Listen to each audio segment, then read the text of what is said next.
السلام عليكم ورحمة الله وبركاته، ازيكم أحلى أخوات في الدنيا، يا رب تكونوا بألف خير. إن شاء الله النهاردة هنعمل مع بعض وصفة جميلة جدا جدا لإزالة الحبر اللي موجود في أي ملابس. تمام، بنطلون، تيشيرت، أي حاجة موجود عليها حبر هنشيلها بكل سهولة بإذن الله. أول مكون معانا معجون الأسنان، أي نوع معجون أسنان عندك. وهعوز كمان، أنا عندي خل تفاح أهو. تمام، هاخد منه معلقة ومعلقة من المعجون. لحظة واحدة، هتجيبي أي علبة أو أي حاجة عندك وتحطي إيه، هاحط كده حوالي معلقة بس أهي. تمام، والخل هنحط برضه حوالي معلقة وهقلبهم في بعض أهو يا حبايبي. حطيت معلقة من دي ومعلقة من دي، هنعوز مع بعض. دي فرشة أسنان وهنقلب كده لحظة أهو يا حبايبي. أنا قلبتهم كويس كده في الفرشة أهو. في فرشة تانية اللي هي بتاعت اللي احنا بنعمل بيها عيون البوتاجاز، بنضف بيها عيون البوتاجاز. هي بتبقى ناشفة عن دي، بس هي ما كانتش عندي فعملت بالفرشة بتاعت الأسنان. تمام. طيب لو انت ما عندكيش خل تفاح، خل ابيض، حط معلقه واحده برضو زي اللي احنا حطيناها دي. تمام، يعني ما توقفيش نفسك على اي حاجه. ما عندكيش خل تفاح، هاتي الخل الابيض. تمام كده، انا عملتهم كده اهو. هجيب بقى التيشيرت اهو يا حبيبي. انا جبت التيشيرت اهو زي ما انتم شايفين، وطبعا هاخد من في العلبه دي، هعوزها كده. لحظه واحده اهو يا حبيبي. انا خدت من اللي في العلبه ده وهدعكها. طبعا تحطي حاجه تحت التيشيرت، حطي حته قماشه عشان ما يعني الحبر ما يطبعش تحت، ما يبوظ التيشيرت من تحت او البنطلون. تمام، يعني تحطي اي حاجه من تحت التيشيرت وهتدعكي كده، هيطلع معاكي بكل سهوله. الوصفه دي جميله جدا جدا يا حبايبي. هندعك كويس كده زي ما انتم شايفين. انا عامله الوصفه دي لحبيبه قلبي، قناه مطبخنا البسيط، كانت طالبه مني وصفه لازاله الحبر. ان شاء الله الوصفه دي تنول اعجابك اهو.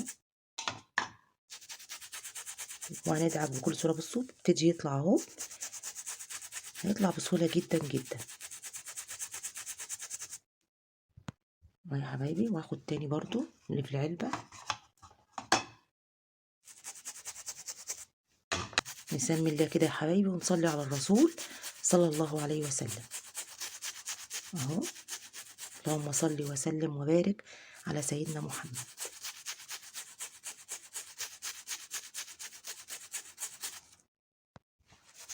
بصوا يا حبايبي، انا كل ما ادعك بصوا ابتدت تروح تماما. بجد الوصفة دي جبارة، يا ريت تجربوها يا حبايبي.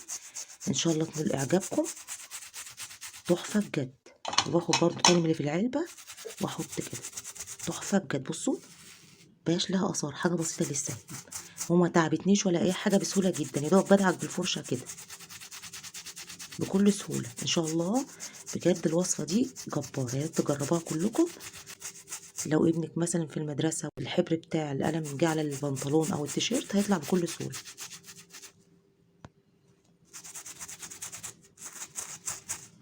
يا حبايبي انا دعكتها خالص اهي، مبقاش لها اثر زي ما انتم شايفين كده. انا بقى ايه، هغسلها بميه قدامكم. لحظه واحده بقى يا حبايبي. انا فاتحه كده الميه زي ما انتم شايفين كده.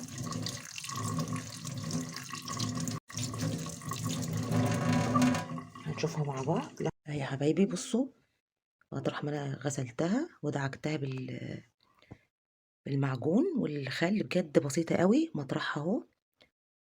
بصوا ملهاش اي اثر، يعني بجد الوصفة دي سحرية.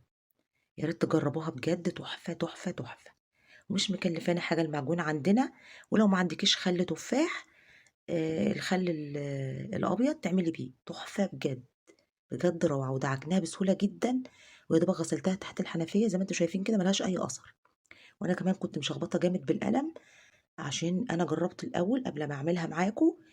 لقيتها بجد تحفة، فقلت اعملها معاكم واجربها معاكم، كلنا نستفيد. بجد الوصفة دي جبارة. قبل ما اعمل اي حاجة اوريها لكم بعملها الاول، اشوفها كويسة ولا لا. ما الاقيها كويسة بنزلها لكم وصفة. بجد ايه رأيكم يا حبايبي؟ بصوا يعني عملناها بسهولة جدا. شوفوا بعد ما غسلتها مبقاش لها اي اثر. انا اصلا وانا بدعكها بالفرشة بجد الوصفة دي خلتها نسفتها، يعني ما خلتش اي حاجة. بجد جبارة سحرية. الخل التفاح مع المعجون بجد تحفة، حاجة كده سحرية بجد، يا ريت تجربوها بجد على ضمانتي حلوة قوي. يا ريت يا حبايبي تعملوا اشتراك فضلا وليس أمرا، وما تنسوش يا حبايبي اللايك، عشان اللايك ده هو اللي بيرفع الفيديو، وعشان يوصل لكم أي حاجة جديدة أنا بقدمها على القناة. ايه رأيكم بقى يا حبايبي؟ مفيش أجمد بقى من كده. أنا بقى كده استاهل اللايك بقى ولا لأ؟ حبايب قلبي والله أنا باحب أعمل لكم بحاجات بسيطة جدًا ومش مكلفة، إن شاء الله تنول إعجابكم. يا ريت لو عجبكم الوصفة تكتبوا لي في التعليقات، ولو عايزين أي وصفة تانية اكتبوا لي في التعليقات. يا ريت ما تنسونيش باللايكات، ويا ريت تعملوا اشتراك في القناة وتفعلوا زر الجرس عشان يوصل لكم كل جديد. والسلام عليكم ورحمة الله وبركاته.